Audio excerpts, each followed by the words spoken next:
এই মুহূর্তের সবথেকে বড় খবর, মালদার ভূতনির যে অস্থায়ী বাঁধ ছিল কালটনটোলা গ্রামে, সেই বাঁধ ভেঙে কিন্তু গঙ্গা নদীর জল ভোর রাত থেকে ঢুকতে শুরু করেছে ভূতনির 3টি অঞ্চলে। ইতিমধ্যেই উত্তর চণ্ডীপুরের কালটনটোলা এলাকায় যে অস্থায়ী রিংবাঁধ তৈরি করেছিল বালির বস্তা দিয়ে, সেই বালির বস্তা দিয়ে রিংবাঁধ কিন্তু ভেঙে জল ঢুকতে শুরু করেছে গ্রামে। আতঙ্কিত গোটা ভূতনির মানুষজন।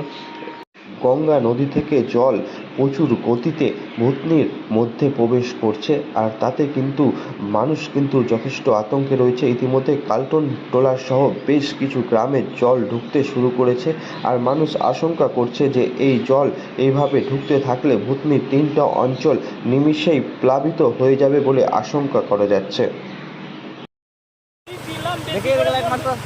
বেশি করে জল ঢুকছে স্যার, 46 দিলাম।